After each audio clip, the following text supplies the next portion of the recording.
चुड़ैल बनी मोची। आज तो मेरी बिल्कुल भी कमाई नहीं हुई। अगर कमाऊंगी नहीं तो खर्चा कैसे चलेगा। किसी ने भी अपने जूते पॉलिश नहीं करवाए।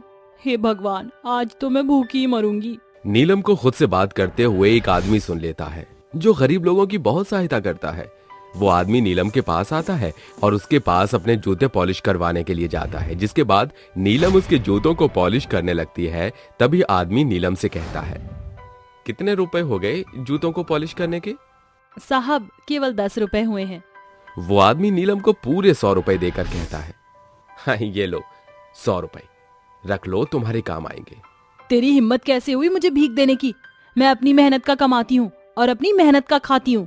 इतने में नीलम एक बहुत ही भयानक चुड़ैल के रूप में बदल जाती है और उस आदमी की गर्दन पकड़कर उसे हवा में उठा देती है। तुम जैसे अमीर लोग हमारे जैसे गरीब लोगों का अपमान करते हो और हमें अपने पैसों की दौस दिखाते हो। अब मैं तुझे नहीं छोड़ूंगी। अरे अरे चुड़ैल, अरे मुझे छोड़ दे, मैं तो तेरी मदद कर रहा था, तू तो मुझे गलत समझ बैठी। अरे मदद करने वाले के साथ कोई ऐसा व्यवहार कैसे कर सकता है? मेरी मदद? तू क्या मेरी मदद करेगा? अब देख मैं तेरे साथ क्या क्या करती हूँ। तेरा वो हाल करूंगी कि कोई तेरी मदद भी नहीं कर पाएगा। इतना कहकर चुड़ैल उस आदमी के हाथ पैर तोड़कर उसे मार देती है, जिसके बाद चुड़ैल अपने मोची का सारा सामान उठाकर वहां से चल देती है। जैसे ही सुबह होती है, गांव के सभी लोग बस स्टैंड पर एक आदमी के शरीर को देखकर बहुत ज्यादा घबरा जाते हैं, जिसके बाद वो एक पुलिस कंप्लेंट लिखवा देते हैं। हमारे शहर की ये 8वीं मौत है जिसका गुनहगार अभी तक पकड़ा नहीं गया है। आखिर कौन है जो इतनी बेरहमी से लोगों को मार रहा है? साहब, मुजरिम को पकड़ने की कोशिश पूरी तरह जारी है। एक ना एक दिन तो वो मुजरिम हमारे हाथ जरूर लगेगा। गांव में हो रही हत्या के हत्यारे को पुलिस चारों तरफ ढूंढ रही होती है, लेकिन हत्यारा कोई इंसान नहीं, एक बहुत भयानक चुड़ैल थी। आखिर वो चुड़ैल कौन थी और क्यों इस तरह गांव के लोगों को बूट पॉलिश करने के बाद मार देती थी? आइए इस कहानी के आगे के पार्ट को देखते हैं। आखिर चुड़ैल क्यों रूप बदलकर लोगों को मार रही थी? सीलमपुर के एक छोटे से गांव में एक पार्वती नाम की लड़की अपनी सास नीलम के साथ रहा करती थी। नीलम पार्वती के साथ बहुत बुरा बर्ताव किया करती थी और उसे आए दिन ताने देकर कोसती रहती थी। अरे पार्वती, कहाँ है तू? अरे कहाँ मर गई? सुबह के 12 बज गए हैं। अरे अभी तक तूने नाश्ता नहीं बनाया? भूख के मारे मेरे पेट में चूहे कूद रहे हैं। तभी पार्वती एक थाली में नाश्ता लेकर नीलम के पास आती है। माँ जी, आप ये कैसी बात कर रही हो? आप तो जानती हो ना कि मैं 6 बजे उठ जाती हूँ। मैंने पहले ही नाश्ता बनाकर रख लिया था। ये लीजिए, अब अपना नाश्ता कर लीजिए। अच्छा ऐसा है क्या? अगर ऐसा था तो तूने मुझे पहले खाना क्यों नहीं दिया? इतना कहकर नीलम अपने नाश्ते की थाली उठाती है और वहां से चली जाती है। ऐसे ही नीलम हर छोटी छोटी बातों पर पार्वती को बहुत परेशान किया करती है। एक दिन नीलम के घर के टेलीफोन पर एक फोन आता है, जिसके पीछे से एक आवाज आती है। नीलम देवी जी, आपके बेटे के कारोबार में आग लग गई है, जिस दौरान आपका बेटा भी उस आग की चपेट में जलकर राख हो गया है। साथ ही साथ आपके बेटे की बहू आपके बेटे को लंच देने आई थी, जिसकी वजह से वो भी इस दुर्घटना का शिकार हो गई। कॉल पर यह सुनते ही नीलम के पैरों तले जमीन खिसक जाती है, जिसके बाद वो रोने लगती है। उस दुर्घटना के दौरान ना तो उसके बेटे की लाश मिलती है और ना ही उसकी बहू पार्वती की लाश मिली। वहीं दूसरी तरफ कंपनी के ऊपर फाइनेंशियली बहुत कर्जा था, जिसके चलते नीलम का घर और उसकी सभी प्रॉपर्टी नीलाम में बिक जाती है और बेचारी नीलम एक गरीबों की तरह झोपड़ी में रहने लगती है। हे भगवान, ये कैसा खेल है तेरा? कहाँ मेरे पास किसी चीज की कमी नहीं थी और आज मैं खाने के लिए भी तरस रही हूँ। कुछ समझ नहीं आ रहा। मेरे पास 1 रुपया भी नहीं है और भूख के मारे हालत बुरी होती जा रही है। नीलम को कुछ भी समझ नहीं आ रहा होता है, जिसके बाद वो भीख मांगने के लिए निकल जाती है। भीख मांगते मांगते वो एक बस स्टॉप पर पहुंच जाती है, जहां वो एक छोटे से बच्चे को मोची का काम करते हुए देखती है। अरे वाह, पहले मेरे दिमाग में ऐसा काम क्यों नहीं आया जिसमें पैसा भी नहीं लगेगा और मैं पैसा भी कमा लूंगी। इतना सोचकर नीलम भी वहां बैठकर मोची का काम शुरू कर देती है। दिन भर लोगों की टूटी फूटी चप्पलों को जोड़कर और जूतों पर पॉलिश करके वो अपने पेट को पालने का पैसा कमा लेती थी। एक दिन रात के समय नीलम अपने मोची का सारा सामान उठाकर घर को लौट रही होती है कि तभी उसके सामने एक बहुत महंगी और बड़ी कार आकर रुकती है, जिसके अंदर से एक आदमी निकलता है और नीलम से कहता है, ओए मोची वाली, चल जल्दी से मेरे जूते पॉलिश कर। साहब, आज का काम मैंने खत्म कर दिया है। अब मैं घर जा रही हूँ। अब मैं आपके जूते पॉलिश नहीं कर सकती। नीलम के इतना सुनते ही वो आदमी नीलम को एक लात खींच कर मारता है, जिसकी वजह से वो सड़क पर जाकर गिरती है। तभी एक बहुत बड़ा ट्रक आता है जो उसे कुचल कर वहां से चला जाता है। वहीं वो आदमी भी अपनी कार में बैठकर वहां से चला जाता है, जिसके बाद नीलम एक बहुत भयानक चुड़ैल बन जाती है। नहीं छोड़ूंगी, किसी को भी नहीं छोड़ूंगी। इन अमीरजादों को मैं सबक सिखा कर ही रहूंगी। ये लोग अपने आगे किसी को कुछ नहीं समझते। उस दिन के बाद से नीलम रात के समय बस स्टॉप के पास मोची का सामान लेकर बैठ जाती है और जो भी उससे बूट पॉलिश करवाने आता है वो उसे जान से मार देती है। एक दिन रात के समय नीलम फिर से अपना रूप बदलकर बस स्टैंड पर बैठ जाती है और लोगों का इंतजार करने लगती है। आओ आओ, बूट पॉलिश करवाओ। अगर टूटी फूटी चप्पल है तो उन्हें सिलवा लो, केवल 10 रुपए में। कोई भी काम करवाओ। तभी वहां पर एक बालाजी का भक्त आता है जिसकी चप्पल टूट जाती है। अरे बहन जी, जरा मेरी चप्पल जोड़ दो, पता नहीं कैसे अचानक ही चप्पल टूट गई। आप बैठिए, मैं अभी आपकी चप्पल जोड़ कर देती हूँ। नीलम बालाजी के भक्त की चप्पल जोड़ने लगती है। देखते ही देखते वो चप्पल जोड़ देती है और जैसे ही वो बालाजी के भक्त को उसकी चप्पल पकड़ाती है, उसे एक बहुत जोर से करंट लगता है, जिसकी वजह से वो एक चुड़ैल के रूप में आ जाती है। कौन हो तुम? तुम्हें चप्पल पकड़ाते ही मुझे इतनी जोर का झटका क्यों लगा? इसका मतलब तू ही वो चुड़ैल है जिसके बारे में पूरे गांव में चर्चे हो रहे हैं। अरे मैं बालाजी का भक्त हूँ। क्या तुझे मेरी वेशभूषा से मेरी पहचान नहीं हुई?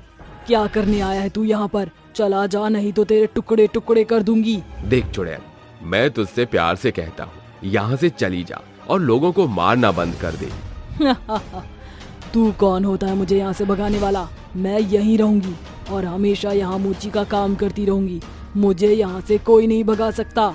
इतना कहकर चुड़ैल बालाजी के भक्त के ऊपर अपनी शक्तियों द्वारा वार करने वाली होती है, लेकिन बालाजी का भक्त उसी क्षण अपने मन में बालाजी के मंत्रों का उपचार करने लगता है और देखते ही देखते वो चुड़ैल के ऊपर पवित्र गंगा जल छिड़क देता है, जिसके बाद चुड़ैल वहीं जलकर राख हो जाती है और उसकी आत्मा को मुक्ति मिल जाती है।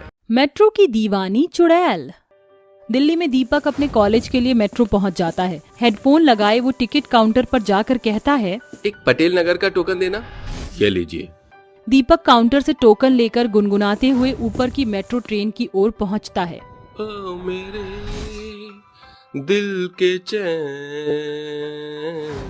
चैन आए मेरे दिल को दुआ कीजिए। ओह, ये मेट्रो कब आएगी? 8 मिनट है अभी तो। दीपक की तरह काफी लोग मेट्रो स्टेशन पर मेट्रो का वेट कर रहे थे। तभी मेट्रो आ जाती है। मेट्रो के दरवाजे खुलते हैं जैसे ही कुछ लोग चढ़ते हैं। फिर दीपक पैर रखने वाला था कि दरवाजा झटके से बंद हो जाता है और मेट्रो तेज रफ्तार से चली जाती है। मेट्रो पर खड़े कुछ पैसेंजर असमंजस में होते हैं और गुस्से से टिकट काउंटर पर जाकर बोलते हैं, साथ ही दीपक भी। अरे ये कैसा सिस्टम है आप लोगों का? ना तो मेट्रो टाइम पर आती है, ऊपर से मेट्रो अभी तो अचानक से सारे दरवाजे बंद हो गए। अगर कहीं किसी को लग जाती तो इसका हर्जाना आप तो भरेंगे नहीं। और क्या, ऐसे थोड़ी ना होता है। अभी मेरे पैर में लग जाती तो मेरा तो पैर कट जाता, जिंदगी भर के लिए घर बैठ जाता। दूसरी बात, हम अपनी अपनी जगह पर जाने के लिए लेट हो रहे हैं। देखिए, हमें दुख है, आपके साथ जो हुआ उसके लिए हम आपसे माफी चाहते हैं। कृपया अगली मेट्रो ट्रेन 10:05 पर आएगी, तब तक के लिए आप थोड़ी प्रतीक्षा कीजिए। धन्यवाद। ठीक है, पर आगे से आप इन चीजों का ध्यान रखना। ऐसा कहकर दीपक और सभी पैसेंजर्स वापस मेट्रो की ओर जाते हैं। कुछ देर में मेट्रो फिर से आती है। तभी सारे पैसेंजर्स उसमें चढ़ते हैं और फिर से मेट्रो के अंदर बैठी चुड़ैल जोर से दरवाजे को बंद कर देती है और हंसकर कहती है, मजा आया ना तुम लोगों को?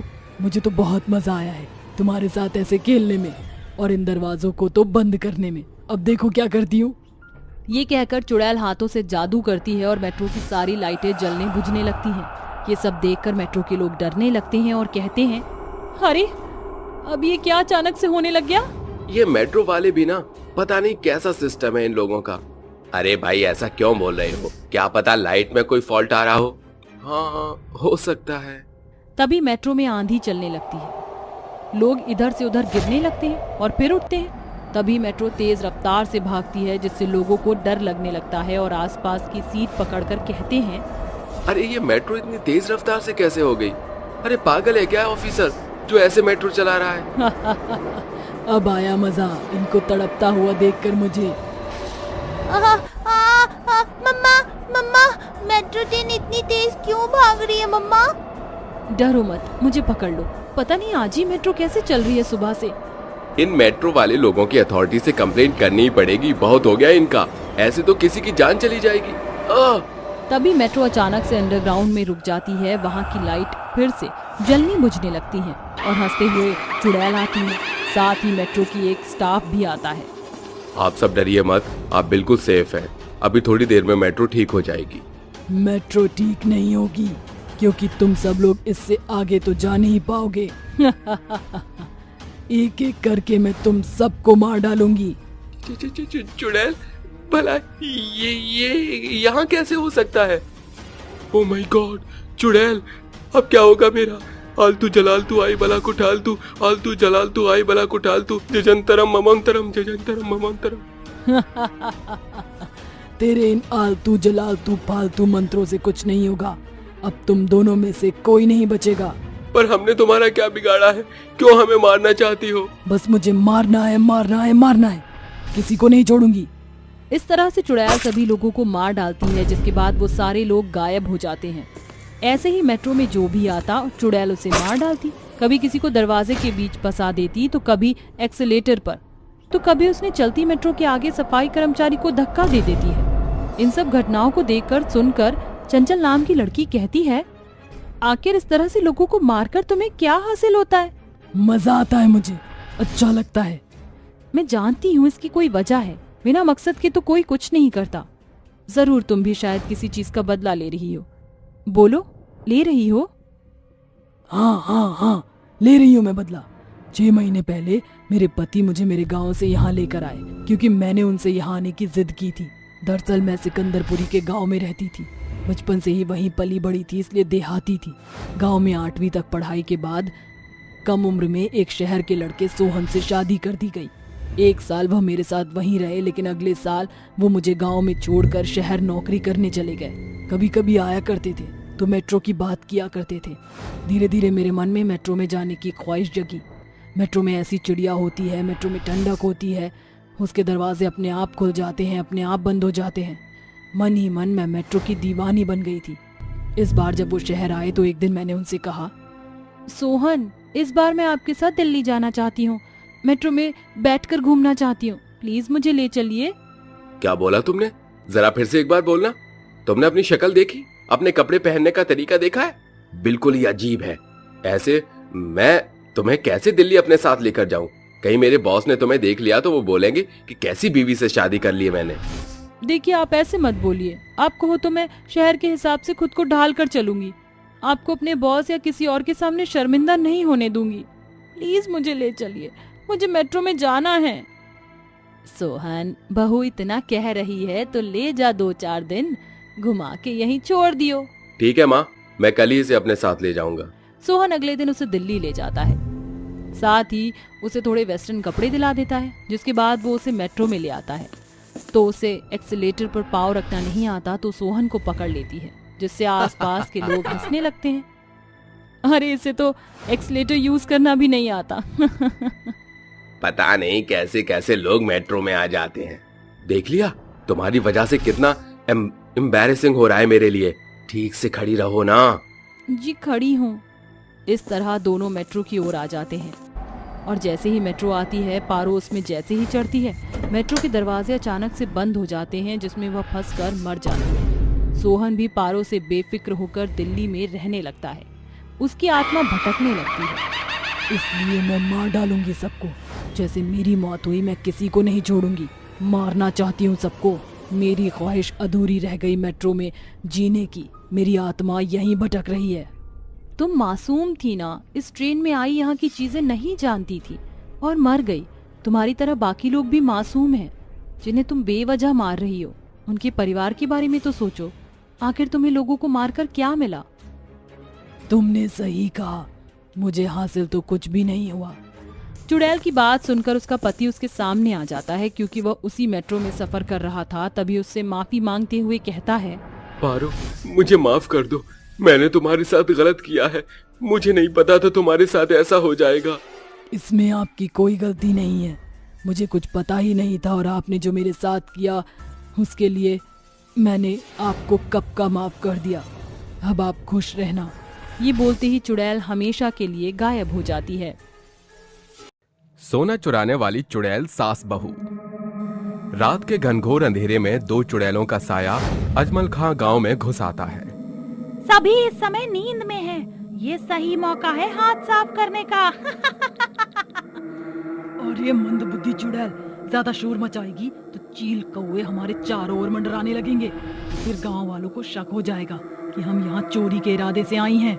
वो दोनों चुड़ैल सिर से पांव तक सोने के गहनों से लदी हुई थी। फिर वो चुड़ैल एक खिड़की के अंदर झांकते हुए कहती है, अरे ओ मेरी सड़ी गली खोपड़ी वाली बहू, वो देख तिजोरियां नजर आ रही हैं। जरूर इसमें सोने के जेवरात होंगे। फिर देरी किस बात की सासू माँ?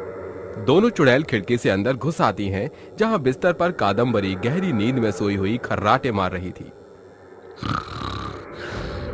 सासू माँ, इसके खर्राटे तो हमें चैन से चोरी ही नहीं करने देंगे।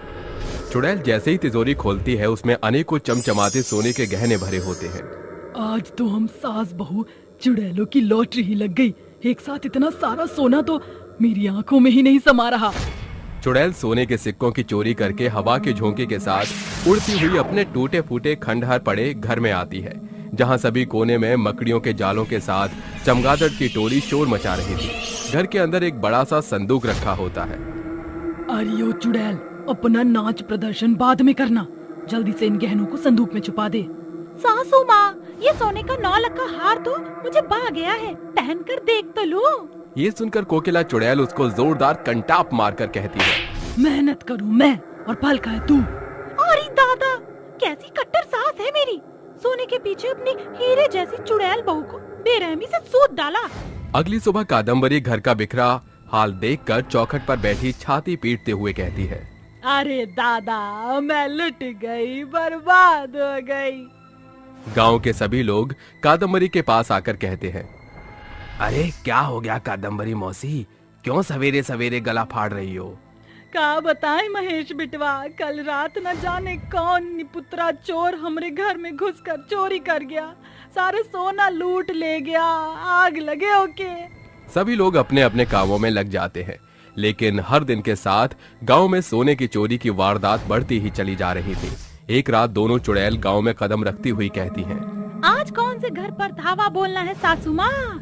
बहुरिया, ये मोटे पेट वाला तो वही सुनार है ना, जिसकी सोने की दुकान गांव से बाहर है। हाँ, ये सुनार बहुत माला माल है, क्यों ना आज इसको कंगाल बना दे। दोनों चुड़ैल अंदर घुसकर पूरे घर को छानबीन करने लगती हैं। सासू माँ, पूरा घर छान मार लिया, एक भी सोने का गहना नजर नहीं आ रहा।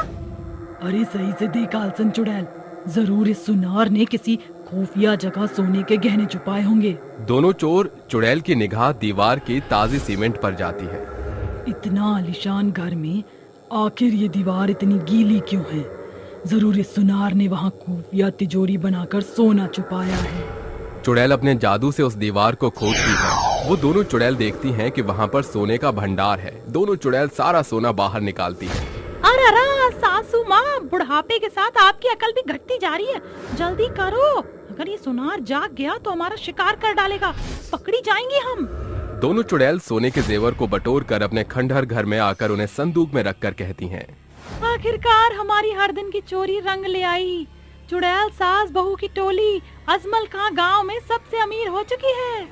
मेरी मंदबुद्धि चुड़ैल बहू, भले ही तू सोने के पीछे थोड़ा लालची है, पर है तू बड़े काम की चीज। हमने उस सुनार को अच्छा चकमा दिया। कहावत नहीं सुनी आपने, 100 सुनार की एक लोहार की। दोनों चोर चुड़ैल सोने से भरे संदूक पर पसर कर पूरी रात बतियाती हैं। कुछ घंटे गुजरने के बाद सवेरा होते ही सूरज आसमान में चढ़ आता है। अरे ये रात कब होगी? सूरज डूबेगा तभी तो रात आएगी ना सासू माँ। सूरज डूबने के साथ चांद आसमान में उजागर होता है। वो पूर्णिमा की रात थी। चांद अपने पूरी रोशनी में था, जो पूरे अजमल खां गांव पर अपनी चमक उजागर कर रहा था। एक तो एकदम अजुरिया रात है, हवा भी एकदम मस्त चल रही है। अब तो मैं द्वार पर ही खटिया बिछाकर सोऊंगा। जहां पूरा गांव नींद में था, वहीं दोनों चुड़ैल स्वर्णा के घर सोने की चोरी कर रही थीं। अरे ओ मूर्ख सासू माँ, सारा सोना आज ही हजम करने की ठान कर आई हो क्या? चलो। हाँ हाँ, चल चल चल। चोर चुड़ैल दबे पांव जमीन पर चलने लगती है। तभी उनके पांव में बंधे सोने की पायलों की छम छम गांव में गूंज उठती है कि अचानक सूरज की आंख खुलती है। अरे ये कौन आधी रात घुंघरू छनका रहा है? उसकी नजर कंधे पर पोटली धरे भाग रही चुड़ैल पर जाती है। अरे बाप रे, सोने के इतने आभूषण अजमल खां गांव के तो भाग चमक गए।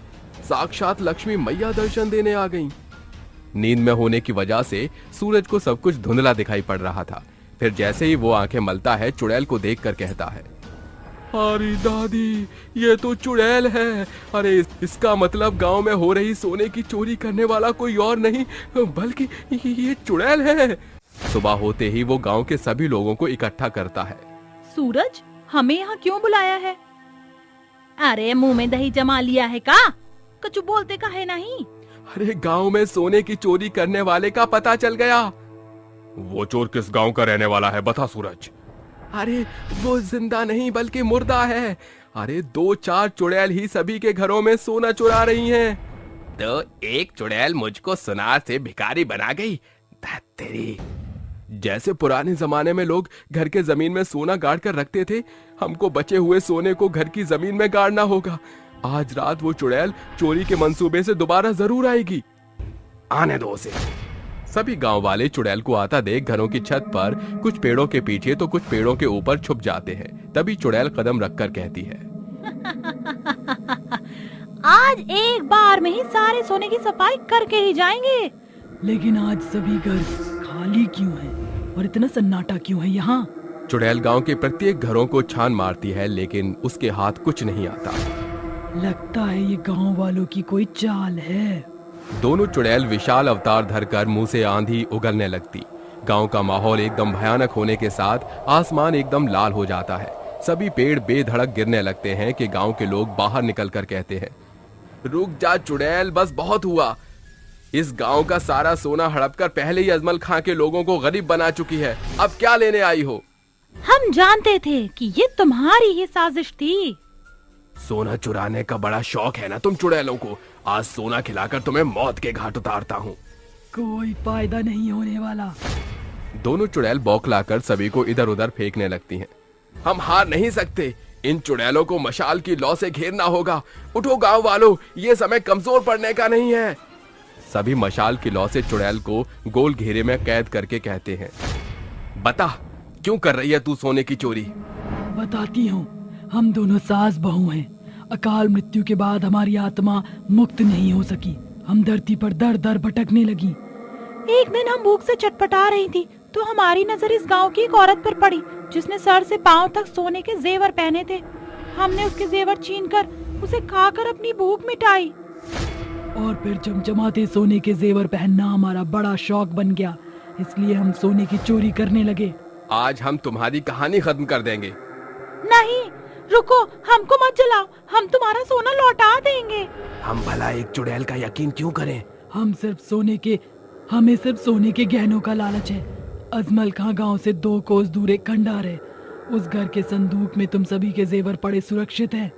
हम वादा करती हैं, इस गांव से कहीं और चली जाएंगी। गांव वाले चुड़ैल को रिहा कर देते हैं और सवेरे चुड़ैल के दिए पते पर पहुंचकर सोने से भरे संदूक को अपने गांव ले आते हैं, जिसमें चोरी का सारा सोना जब्त था। सभी के सोने उन्हें मिल जाते हैं और एक बार फिर गांव सुखद तरह से रहने लगता है। चंदा नगर एक समय पर बहुत अच्छा गांव हुआ करता था, लेकिन अब यहाँ कोई भी आने से बहुत डरता है। अफवाह है कि ये चुड़ैलों की बस्ती के नाम से जाना जाता है। तेज आंधी चल रही थी। ऐसे ही रात के समय जंगल में विद्युत नाम का लड़का शहर से अपने 2 दोस्त अमन, ऋषभ के साथ जंगल में कैंपिंग करने आता है और कहता है, ओए बेटे की, आज तो मजा आएगा। यहाँ कैंपिंग करके मैंने इस गांव के बारे में बहुत सुना है। बहुत हॉन्टेड प्लेस है। यार तू पागल है क्या? कैंपिंग करने के लिए तुझे यही जगह मिली थी। देख यार, यहाँ के पेड़ तक मुझे हॉन्टेड वाली फीलिंग दे रहे हैं। वापस चलते हैं ना।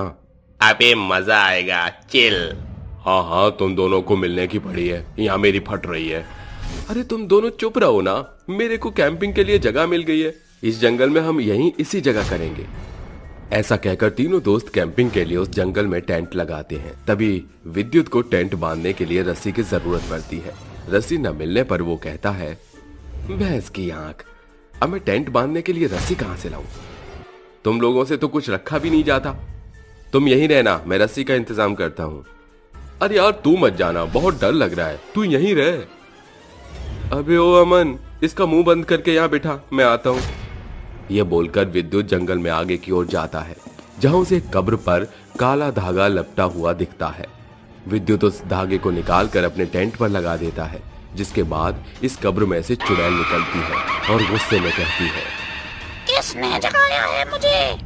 किसकी इतनी हिम्मत हुई? भूख लग रही है मुझे, भूख। मुझे जगाया है, मैं किसी को भी नहीं छोड़ूंगी, मार डालूंगी। कोई नहीं बचेगा। विद्युत के कब्र पर से काला धागा हटाने पर वो चुड़ैल अपनी शक्तियों के साथ वापस लौटी थी। कई तांत्रिकों ने बड़ी कठिनाई के साथ चुड़ैल को काले धागे से कब्र में बांध दिया था, लेकिन अब गांव वाले भी कहां जानते थे कि वो चुड़ैल उस गांव में मौत का तांडव फिर से करने वाली है। चुड़ैल उस जंगल में आगे जाती है, जहां उसे वही 3 लड़के मिलते हैं। अपनी भूख मिटाने के लिए वो उन्हें अपना खाना बना लेती है। अगले दिन वो चुड़ैल उस गांव में पहुंचकर एक औरत को मार डालती है, जिसके बाद वो औरत मुर्दा बन जाती है और चुड़ैल उस पर जादू करके कहती है, अब से तुम मेरा कहा मानोगे? जाओ और गांव में उनको मारकर उन्हें भी अपना जैसा बनाओ, क्योंकि मैं मौत की भूखी हूँ, मौत की। मुझे हर तरफ खून, मुर्दे और चीख सुनाई देनी चाहिए।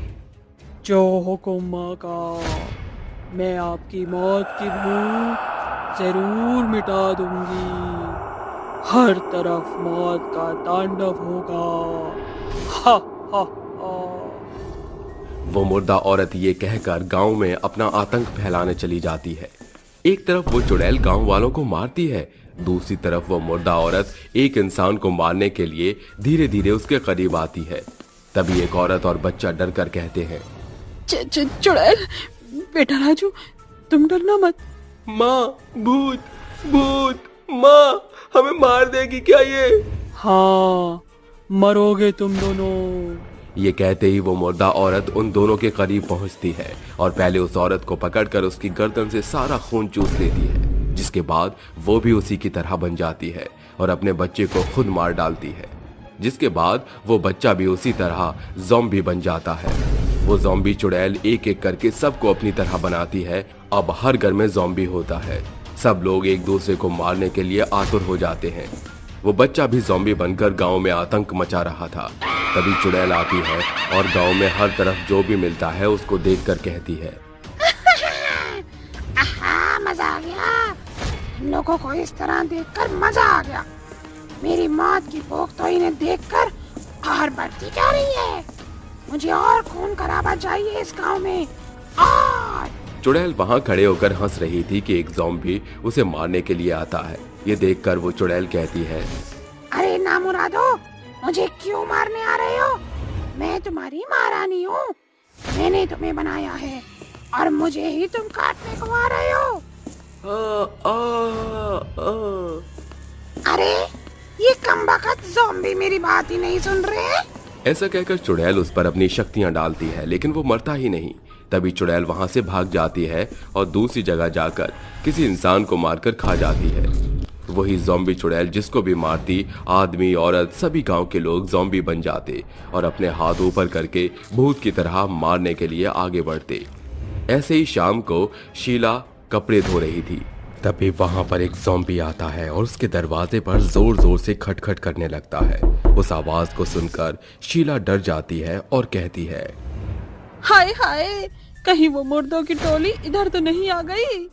घबराहट के मारे शीला दरवाजे के छेद में से बाहर ज़ॉम्बीज़ को देखती है और डरकर पीछे की ओर होकर बोलती है, राम राम राम, ये मुर्दों की टोली तो मेरे घर के बाहर अपने स्वागत कराने के लिए खड़ी हुई है। कैसे बचूं? शीला इतना सोचती है कि जब तक 3 ज़ॉम्बी दरवाजा तोड़कर अंदर आ जाते हैं। शीला का गला सूखता है और वो पास की चीजें उठाकर फेंकने लगती है। शू, शू, शू, भागो, भागो यहाँ से, छोड़ो मुझे। ये कमबख्त कितने ढीठ है, जाते क्यों नहीं? क्यों मेरा डेथ सर्टिफिकेट बनाने के लिए खड़े हुए हैं? ये बोलकर शीला डर से पास पड़ा कपड़े धुलने का सर्फ का पानी उस पर डाल देती है, जिसमें 2 ज़ॉम्बी गायब हो जाते हैं। तभी वो खुश होकर कहती है, आइला, ये ज़ॉम्बी तो मेरे सर्फ के पानी से गायब ही हो गया। इसका मतलब ये इससे मरेंगे। खुशी के मारे शीला भूल जाती है कि एक ज़ॉम्बी अभी भी जिंदा है। तभी वो उसको मारने के लिए जल्दी से सर्फ का घोल बनाकर उस ज़ॉम्बी पर फेंकती है, जिसके बाद वो ज़ॉम्बी सर्फ के पानी से गलकर गायब हो जाता है और वो कहती है, शुक्र है अनजाने में ही सही, लेकिन मुझे इस ज़ॉम्बी को मारने का तोड़ मिल गया। अब गांव वालों को जाकर बचाना चाहिए। पता नहीं वो चुड़ैल कितने लोगों की मौत की भूखी है। शीला एक कंबल से खुद को बचाते बचाते एक एक के घर में जाकर कहती है, चंचल चंचल, मेरी बात सुनो। उन ज़ॉम्बियों को मारने का तरीका मुझे मिल चुका है। घर में जितना भी सर्फ हो उसका घोल बनाकर उन ज़ॉम्बियों पर डालती जाओ। इससे ये गलकर गायब हो जाते हैं। और हाँ, जितना हो सके बच बच कर ये बात सब गांव वालों को बता दो। शीला ये कहकर पूरे गांव में ज़ॉम्बियों को मारने का तरीका बता देती है, जिसके बाद सभी गांव वाले अपनी ओर आते हुए ज़ॉम्बी को सर्फ के घोल से मार डालते हैं। कुछ ही देर में गांव के सारे ज़ॉम्बी गायब हो जाते हैं। तभी चुड़ैल कहती है, ये क्या, गाँव इतना सोना सोना क्यों लग रहा है? मेरे सारे मुर्दे कहाँ हैं? और मुझे शोर भी नहीं आ रहा। आखिर सन्नाटा कैसे हो गया? ये बोलते ही चुड़ैल गांव में हर जगह जाती है, मगर उसे ज़ॉम्बीज कहीं नहीं दिखते। तभी उसकी ये बात शीला सुन लेती है और कहती है, इसका मतलब इन ज़ॉम्बियों की ये माँ है जो पूरे गांव को शमशान घाट बनाने पर तुली थी। इसका खात्मा तो गुफा वाले तांत्रिक बाबा ही कर सकते हैं। शीला गुफा वाले तांत्रिक बाबा को बुलाकर ले आती है, जो उस चुड़ैल को कब्जा करने के लिए उसके पास पहुंच जाते हैं और कहते हैं, काली चुड़ैल, डायन, बता क्यों तूने ये सब किया? ओहो, तांत्रिक बाबा पधारे हैं, क्योंकि बहुत सालों बाद में जागी थी और मुझे लोगों को मारने का बहुत शौक है। मैं भूखी थी, लोगों की मौत की भूखी। उसी के लिए मैंने इस गांव में मौत का खेल खेला। हाय हाय, तू कितनी भुक्कड़ चुड़ैल है, मौत की भूखी। कौन है तू? My name is Sheela, Sheela की जवानी, जिसने उड़ा दी तेरी सारे ज़ॉम्बी। शीला, तुम्हारा इंट्रोडक्शन खत्म हुआ तो चुड़ैल को मार दे। जी बाबा। तांत्रिक बाबा के ये कहते ही कठोर मंत्र का उच्चारण करते हैं और उस चुड़ैल को एक ताबूत में काले धागे से हमेशा के लिए बंद करके दफना देते हैं, जिसके बाद वो गांव उस चुड़ैल के आतंक से हमेशा के लिए मुक्त हो जाता है। चुड़ैल का मैंगो हेलीकॉप्टर। कन्हैयापुर के छोटे से गांव में एक कांची नाम की लड़की रहती थी।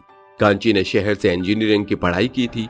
एक दुर्घटना के दौरान उसकी मां कौशल्या की मृत्यु हो गई थी, जिसके बाद उसके पिता कामेश्वर ने एक लीला नाम की औरत से शादी कर ली थी, ताकि उसकी बेटी को एक मां का प्यार मिलता रहे। लेकिन लीला बहुत चंट और चालाक थी, उसे कांची एक आंख भी नहीं भाती थी। इसी के चलते लीला ने एक गरीब परिवार के लड़के से कांची की शादी करवा दी थी। शादी के बाद कांची घर के कामों को कर नहीं पाती थी, लेकिन अपनी पूरी कोशिश किया करती थी। एक दिन कांची गांव की नदी के किनारे नदी में पानी भरने के लिए जाती है। पानी भरने के बाद एक आम के पेड़ के नीचे बैठ जाती है और वहां पर गिरे हुए आम को उठाकर खाते हुए अपने मन ही मन सोचती है, मेरी सौतेली माँ ने मेरी पूरी जिंदगी बर्बाद कर दी। काश उन्होंने मेरी शादी इस गांव में ना की होती तो आज मैं एक अच्छी खासी इंजीनियर बनकर अपनी लाइफ में आगे बढ़ चुकी होती। जैसे ही कांची आम खाती है, उसे आम का स्वाद बहुत अच्छा लगता है। अरे वाह, ये तो बहुत ही स्वादिष्ट आम है। इनमें से कुछ आमों को घर ले जाती हूँ और रात के समय आराम से खाऊंगी। कांची उन आमों को उठाकर घर ले जाती है, जिसके बाद वो घर के सारे काम कर लेती है। देखते ही देखते रात हो जाती है और रात को उसका पति अनमोल एक आम की फैक्ट्री से काम करके थका हारा घर पहुंचता है, जिसे देखकर कांची कहती है, अरे आ गए आप, जल्दी से मुंह हाथ धो लो, खाना तैयार है। अनमोल अपने हाथ मुंह धोकर अंदर आ जाता है, जिसके बाद कांची उसके लिए खाना लगा देती है। तभी अनमोल उससे कहता है, अरे आज दुर्घटना के दौरान फैक्ट्री का एक इंजीनियर मर गया। अब हमारी फैक्ट्री को एक नए इंजीनियर की जरूरत है। फिलहाल कल से काम भी बंद हो जाएगा। इतना सुनकर कांची को अफसोस भी होता है, लेकिन दूसरी तरफ वो बहुत खुश होती है। जिसके बाद वो अपने पति अनमोल से कहती है, अरे ये तो बहुत बुरा हुआ, लेकिन मैं सोच रही थी क्यों ना इंजीनियर की नौकरी मैं करूं आपकी फैक्ट्री में। कांची की बात सुनकर अनमोल हैरान रह जाता है और बहुत ही जोर जोर से हंसने लगता है। क्या कहा, इंजीनियर? लेकिन तुम तो अनपढ़ हो ना, तुम्हें पढ़ना लिखना कहाँ आता है? तुम्हारी माँ ने तो मुझे ये बताया था कि तुम पढ़ी लिखी नहीं हो। अनमोल की ये बात सुनकर कांची अपने मन ही मन सोचने लगती है, हे भगवान, ये क्या, मेरी सौतेली माँ ने झूठ बोलकर इनसे मेरी शादी करवाई है। लेकिन अगर इन्हें पता चला कि मैं इनसे ज्यादा पढ़ी लिखी हूँ और इंजीनियर हूँ तो इन्हें तो बहुत ज्यादा बुरा लगेगा। इससे अच्छा होगा कि मैं इन्हें कुछ भी ना बताऊं। इतना सोचकर कांची चुप रह जाती है और खाना खाकर अपने पति अनमोल के साथ सो जाती है। अगले दिन सुबह कांची फिर से घर के सभी काम करके नदी किनारे पहुंच जाती है, जहां वो आम के पेड़ के नीचे बैठकर आम खाने लगती है। गांव में सबसे ज्यादा स्वादिष्ट इस पेड़ के आम हैं। आम खाते खाते अचानक से कांची की नजर आसमान में उड़ते हुए हेलीकॉप्टर पर पड़ती है, जिसे देखते ही कांची अपने मन ही मन सोचने लगती है, इतनी पढ़ाई करने के बाद भी मेरी पढ़ाई का कोई फायदा नहीं हुआ। आज अगर मैं इंजीनियर होती तो ऐसे हेलीकॉप्टर भी बना पाती। तभी कांची हेलीकॉप्टर को देखकर आम की तरफ देखने लगती है। अरे वाह, मेरे दिमाग में एक आइडिया आया है, क्यों ना मैं कुछ अनोखा ट्राई करूं। हेलीकॉप्टर तो हर कोई बनाता है, अगर मैं आम का हेलीकॉप्टर बनाऊंगी तो ये कितनी अनोखी बात होगी। कांची एक टोकरी में कई सारे आम भर के ले आती है और अपने घर के पीछे की तरफ एक आम का हेलीकॉप्टर बनाना शुरू करती है। देखते ही देखते कुछ ही दिनों में कांची एक बहुत ही प्यारा आम का हेलीकॉप्टर तैयार कर लेती है। आखिरकार मेरा हेलीकॉप्टर तैयार हो ही गया। बस अब एक छोटी सी टेस्ट ड्राइव करने के बाद पता चलेगा कि मेरे आम का हेलीकॉप्टर कितनी दूर तक उड़ सकता है। लेकिन अभी नहीं, अभी तो मुझे घर के बाकी काम भी करने। रात को सारे काम करने के बाद अपने हेलीकॉप्टर को चलाऊंगी। इतना सोचकर कांची वहां से चली जाती है, लेकिन वहां गांव का एक कालिया नाम का लड़का उसके आम के हेलीकॉप्टर को देख लेता है। ओहो, ये हमारे गांव में फ्रूट इंजीनियर कहां से आ गया, जिसने आम से ही एक हेलीकॉप्टर बना डाला? अरे मेरे होते हुए ये हेलीकॉप्टर सही सलामत कैसे रह सकता है? कालिया इतना सोचकर दीवार कूदकर कांची के हेलीकॉप्टर तक पहुंच जाता है, जिसके बाद कालिया उसके इंजन में से कुछ चीजें निकाल कर ले जाता है। जिसके बाद धीरे धीरे रात होती है और कांची अपना सारा काम खत्म करके अपने आम के हेलीकॉप्टर को उड़ाने के लिए आती है। क्या बात है, कितना प्यारा लग रहा है मेरा आम का हेलीकॉप्टर। आज मुझे अपनी पढ़ाई पर फक्र हो रहा है, चलो इसे उड़ाया जाए। कांची हेलीकॉप्टर को उड़ाने की कोशिश करती है। देखते ही देखते हेलीकॉप्टर आसमान की तरफ उड़ने लगता है और कुछ ही देर में कांची अपने आम के हेलीकॉप्टर से गांव की सैर करने लगती है। लेकिन तभी अचानक से हेलीकॉप्टर का इंजन काम करना बंद कर देता है और आम के हेलीकॉप्टर की पंखुड़ियों में आग लग जाती है। देखते ही देखते कांची का हेलीकॉप्टर जंगल में क्रैश हो जाता है और कांची अपने हेलीकॉप्टर के साथ मर जाती है। लेकिन मरने के बाद भी कांची की आत्मा को शांति नहीं मिलती और वो एक बहुत भयानक चुड़ैल बन जाती है। अरे ये क्या, मैंने तो हेलीकॉप्टर बनाने में कोई कसर नहीं छोड़ी थी, उसके बाद भी ये क्रैश कैसे हो गया? कुछ तो गड़बड़ है। कांची चुड़ैल बनने के बाद भी हेलीकॉप्टर की जांच करने लगती है, जिसके बाद उसे पता चलता है कि उसके हेलीकॉप्टर के अंदर के कुछ पार्ट्स गायब हैं। अच्छा, तो ये बात है, इसके तो कुछ पार्ट्स ही गायब है। किसी ने तो मेरे हेलीकॉप्टर के साथ छेड़छाड़ जरूर की है, तभी इसके कुछ पार्ट्स गायब हैं। लेकिन मैंने भी इंजीनियर की पूरी पढ़ाई अच्छे से की है, चाहे कुछ भी हो जाए मैं अपने आम के हेलीकॉप्टर को उड़ाकर रहूंगी। कांची फिर से अपने हेलीकॉप्टर के पार्ट्स को बनाती है और देखते ही देखते वो दोबारा से अपने आम के हेलीकॉप्टर को तैयार कर लेती है। जिसके बाद वो अपने आम के हेलीकॉप्टर को उड़ाते हुए अपने पति के घर ले जाती है और अपने आंगन में अपने हेलीकॉप्टर को लैंड करती है। जिसके बाद वो अपने पति के पास जाती है। सुनिए जी, कहाँ हैं आप? जरा बाहर तो आइए। अपनी पत्नी की आवाज सुनते ही अनमोल घर के बाहर आता है और बाहर आते ही जैसे ही वो अपने सामने एक बहुत भयानक चुड़ैल को देखता है, उसकी सिट्टी पिट्टी गुल हो जाती है और वो डर से कांपने लगता है। चुड़ैल, भगवान, चुड़ैल कहाँ से आ गई? कोई बचाओ मुझे, अरे कोई बचाओ, अरे चुड़ैल यहाँ से चली जा, नहीं तो अच्छा नहीं होगा। अजी डरते क्यों? मैं आपकी पत्नी हूँ कांची, मैं आपको कुछ बताने आई हूँ। चुड़ैल की आवाज सुनने के बाद अनमोल को कुछ समझ नहीं आता, जिसके बाद चुड़ैल उसको अपने साथ हुई पूरी घटना के बारे में बताती है, जिसे सुनकर अनमोल की आंखों में आंसू आ जाते हैं। कांची, मुझे माफ कर दो, मैंने तुम्हारे ऊपर भरोसा ही नहीं किया और हमेशा तुम्हें अनपढ़ जाहिल ही समझा। मुझे नहीं पता था कि तुम एक इंजीनियर हो। तभी अचानक से गांव की एक बूढ़ी औरत अनमोल के पास आती है और जैसे ही वो चुड़ैल को देखती है बहुत ज्यादा घबरा जाती है, लेकिन अनमोल उसे उसी वक्त सब कुछ समझा देता है। जिसके बाद वो बूढ़ी औरत अनमोल से कहती है, अरे बेटा अनमोल, बेटा मेरे साथ जल्दी चल। लखन की बहू को बच्चा होने वाला है, लेकिन बच्चा पेट में उल्टा है। उसकी बहू को तुरंत अस्पताल लेकर जाना होगा, लेकिन इतनी दूर शहर में हम लोग उसे कैसे लेकर जाएंगे? तभी कांची बूढ़ी औरत से कहती है, देखो, चिंता करने की कोई बात नहीं है। हमारे पास एक आम का हेलीकॉप्टर है जो मैंने खुद बनाया है। हम उसमें बिठाकर लखन भाई साहब की बहू को हॉस्पिटल पहुंचा देंगे। इतना कहकर चुड़ैल तुरंत अपना हेलीकॉप्टर उड़ाकर लखन के घर पहुंच जाती है, जहां वो लखन की बहू को अपने हेलीकॉप्टर में अपने पति के साथ बैठाकर शहर के एक बहुत अच्छे डॉक्टर के पास लेकर जाती है। कुछ घंटों बाद लखन की बहू को एक बहुत ही प्यारी सी बच्ची होती है, जिसे देखकर चुड़ैल को बहुत ज्यादा खुशी मिलती है। आज मुझे अपने आम के हेलीकॉप्टर की वजह से बहुत ज्यादा खुशी मिल रही है। अगर हमारे पास हेलीकॉप्टर ना होता तो पता नहीं इस बेचारी लड़की का क्या होता। उस दिन के बाद से चुड़ैल गांव के सभी गरीब लोगों की मदद करना शुरू कर देती है।